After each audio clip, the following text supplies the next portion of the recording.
Hi friends, எல்லோரும் எப்படி இருக்கிறீங்க? நான் நல்லா சூப்பராக இருக்கேன்.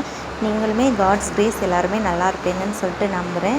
இன்றைக்கி இந்த வீடியோவில் என்ன பார்க்க போகிறீங்க அப்படின்னா, நாங்கள் வீட்டில் கிராசரி எல்லாமே தீர்ந்து போச்சு. சரி, ஓகே, நம்ம கிராசரி வாங்குறதுக்கு டிமார்ட்டுக்கு போகலாம் அப்படின்னு சொல்லிட்டு தான் நினச்சேன். ஆனால் நாங்கள் இருக்கிற பிளேஸ்லேருந்து டிமார்ட்டுக்கு போகிறதுக்கு எப்படியும் ஒரு 30 மினிட்ஸ் ஆயிடும். அதனால் இப்போ டைம் பார்த்திங்கன்னா ஒரு 6:30 கிட்ட ஆகிடுச்சு.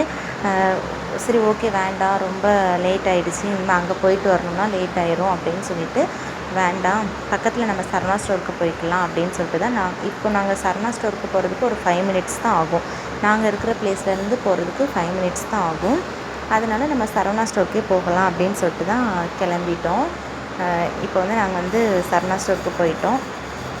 சரணா ஸ்டோரில் எப்போவுமே ஆஃபர் குழந்தைங்களுக்குலாம் நல்லாவே ஆஃபர் போட்டிருப்பாங்க. கிராசரிஸும் அதே மாதிரி தான் நல்லாவே ஆஃபர் போட்டிருப்பாங்க. ஆனால் நான் எப்போவுமே எனக்கு தேவையானது மட்டும்தான் நான் எடுப்பேன். மற்றபடி ஆஃபர் போட்டிருக்காங்க அப்படிங்கிறதுக்காக நிறையெல்லாம் நான் எப்போவுமே வாங்க மாட்டேன். எனக்கு என்னென்ன தேவையோ அது மட்டும் நான் எப்போவுமே அதிகமாக எதுவுமே பர்ச்சேஸ் பண்ண மாட்டேன். எனக்கு இந்த மாதத்துக்கு நான் எவ்வளோ செலவு பண்ணுவேனோ அதை மட்டும்தான் நான் வாங்கிப்பேன். ஸோ அதே மாதிரி தான் இன்றைக்கும் வாங்கிட்டு வரலான்னு சொல்லிட்டு போயிருந்தோமா. சரணா ஸ்டோரில் எப்போவுமே நிறைய ஆஃபர் போட்டிருப்பாங்க. அதே மாதிரி இன்றைக்கும் போட்டிருந்தாங்க. என் ஹஸ்பண்ட் தான் அதை பார்த்துட்டு இருந்தாங்க. குழந்தைங்களுக்கும் சரி டிஷர்ட்டு அந்த மாதிரி ஏதாவது பாப்பாக்கும் தம்பிக்கும் பார்க்கலாம் அப்படின்னு சொல்லிட்டு பார்த்துட்டு இருந்தாங்க. அவங்களுக்குமே டிஷர்ட்டு எல்லாமே ஆஃபரில் பார்த்துட்டு இருந்தாங்க. சரி, அவங்க பார்க்காங்கல்ல, நம்ம சும்மா வீடியோ எடுப்போம் அப்படின்னு சொல்லிட்டு நான் வீடியோ தான் எடுத்துகிட்டு இருந்தேன். அப்புறம் நாங்கள் நைட்டு வீட்டுக்கு வரும்போது 8:30 மணிக்கு மேலே ஆகிடுச்சு. அதனால் வந்ததுமே தோசை சுட்டு சாப்பிட்டுட்டு படுத்து தூங்கிட்டோம். இவ்வளோ தான் நான் பர்ச்சேஸ் பண்ணியிருந்தேன், வாங்கியிருந்தேன். இதுவே போதும் எங்களுக்கு, இதுவே அதிகம்தான் எங்களுக்கு. அப்புறமா அடுத்த நாள் காலையில் ஹஸ்பண்ட் காலையில் காய்கறி வாங்கிட்டு வர சொல்லியிருந்தேன். இன்றைக்கி லஞ்சுக்கு சமைக்கிறதுக்காக நான் வாங்கிட்டு வர சொல்லியிருந்தேன். அப்போ கடைக்கு போகும்போது இந்த தேனுமே வாங்கிட்டு வந்திருந்தாங்க. இது 200 சொல்லி சொன்னாங்க.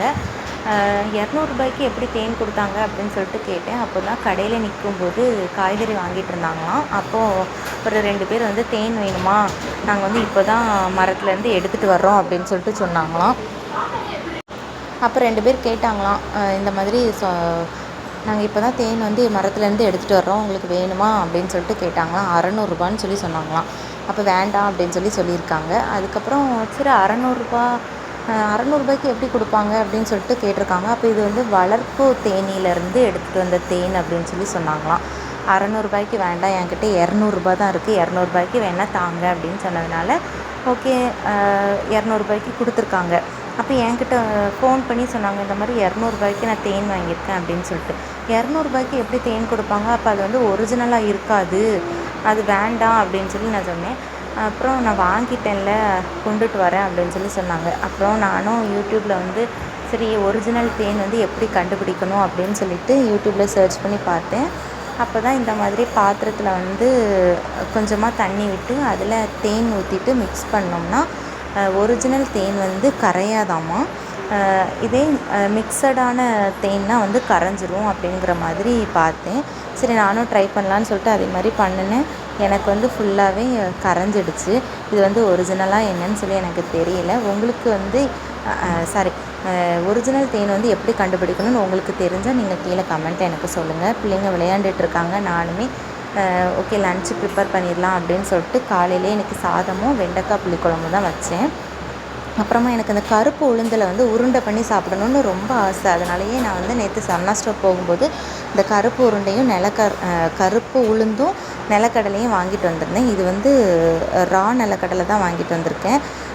உளுந்தை இப்போ 1 கப்பு உளுந்துக்கு 1/2 கப்பு நிலக்கடலை அந்த ரேஷியோவில் எடுத்துக்கணும். ரெண்டையுமே நல்லா மணம் வர்ற மாதிரி நல்லா வறுத்துட்டு அதுக்கப்புறமா ரெண்டையும் நல்லா மிக்சியில் போட்டு நல்லா திரித்து எடுத்துக்கணும். அப்புறமா ஸ்வீட்னஸ்க்காக நான் டேட்ஸ் ஆட் பண்ணியிருக்கேன். நம்மளுக்கு எவ்வளோ தேவையோ அவ்வளோ டேட்ஸ் எடுத்து அதையும் நல்லா மிக்ஸி ஜாரில் நல்லா ஃபைன் பேஸ்ட்டாக அரைச்சி எடுத்துக்கணும். அதுக்கப்புறமா எல்லாத்தையும் நல்லா சேர்த்து கொஞ்சமாக நெய் விட்டு நல்லா பிசைஞ்சிட்டு நல்லா கெட்டியாக உருண்டையாக பிடிச்சிட்டோம் அப்படின்னா நல்லா ஒரு வாரத்துக்கு கெட்டு போகாமல் இருக்கும். நல்லா ஸ்வீட்டாகவும் இருக்குது, உடம்புக்கு ரொம்ப ஹெல்த்தி கூட. எனக்கு இது வந்து நான் ரொம்ப நாளாக அது செஞ்சு சாப்பிட்ணுன்னு ஆசையாக இருந்தது. ஆனால் அது என்ன டேஸ்ட்டில் இருக்கும்னு சொல்லிட்டு நான் செய்யவே மாட்டேன். ஓகே, இன்றைக்கி ப்ரிப்பேர் பண்ணி செஞ்சு சாப்பிட்டே ஆகணும்னு சொல்லிட்டு செஞ்சு சாப்பிட்டோம். ரொம்ப டேஸ்ட்டாக இருந்துச்சு. ஓகே ஃப்ரெண்ட்ஸ், இந்த வீடியோ பிடிச்சிருந்துச்சு அப்படின்னா மறக்காமல் லைக் பண்ணிக்கோங்க. நம்ம சேனலையும் சப்ஸ்கிரைப் பண்ணிக்கோங்க. டாட்டா பாய்.